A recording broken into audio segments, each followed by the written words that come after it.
to the 6th episode of Flightline Founders, the AMA Foundation's video series dedicated to sharing information about influential individuals who played a part in the creation and/or evolution of model aviation. I'm Clarissa Poston, the AMA Foundation's Chief Communications Officer, and I'm once again joined by Steve Haston, our Executive Director. On this episode of Flightline Founders, Clarissa and I will tell you about Paul K. Guillow, the founder of Paul K. Guillow Incorporated, more commonly referred to as Guillow's.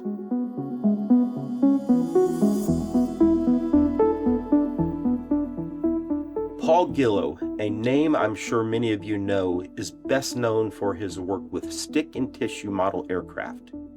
In 1926, Paul, a World War I veteran, established his aviation-themed toy business in Wakefield, Massachusetts. When first founded, Paul's company was known as New Craft Toys. According to Don DeLoach in his April 2016 Model Aviation article, Paul founded his business at the perfect time, launching 1 year before Charles Lindbergh ignited a worldwide craze following his 1927 transatlantic solo flight. Taking advantage of this uptick in aviation interest, Paul introduced a card game titled the Lindy Flying Game. Soon after, Paul created Crash, the new airplane game, a board game. Of course, Paul's business eventually expanded to include a variety of inexpensive balsa models, many of which are still purchased today. Paul's business, still at this point known as New Craft Toys, saw immense success in its early days, starting off by offering a line of small balsa-static models focused on combat aircraft. Paul's inventory eventually expanded to include free-flight rubber power scale and glider kits. With business booming, New Craft Toys found itself growing, no longer comfortably fitting in the business's original location, Paul's barn. Expanding in 1933, Paul moved his company out of his barn and into a larger headquarters on Salem Street in Wakefield, less than 15 miles outside of Boston, where the business still resides today.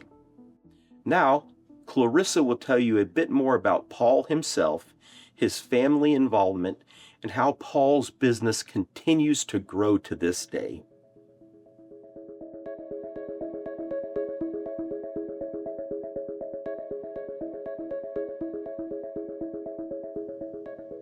After the expansion of New Craft Toys, Paul's business continued to find success.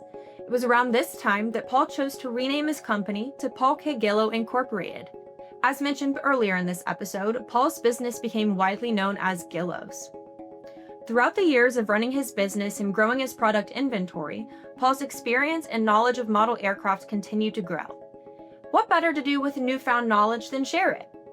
Paul was inspired to share all that he knew about model aircraft by publishing a variety of books, two of which included Tom's Book of Flying Models and Flying Models: How to Build and Fly Them. Unfortunately, Paul passed in 1951, but his wife, Gertrude, took it upon herself to ensure that Paul's business remained intact and successful.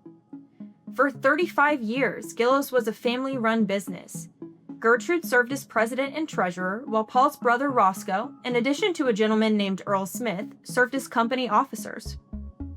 Eventually, the decision was made to transfer Guillow's to an employee stock ownership plan, but this didn't change the main mission of the company: to inspire generations of aviators, hobbyists, and families through hands-on model kits.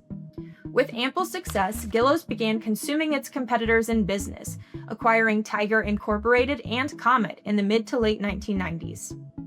By this time, Guillow's had expanded its inventory tenfold, now providing the ever-popular Jetfire glider, scale model kits of World War II fighters, foam gliders, catapult launch and rubber-powered models, and more.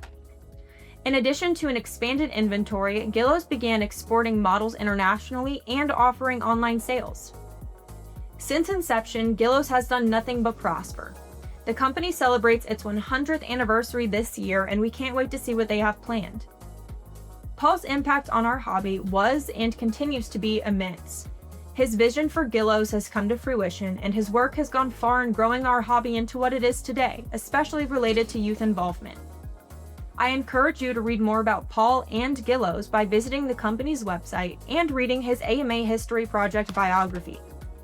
Steve and I are looking forward to discussing another pioneer of our hobby next month. We'll see you then.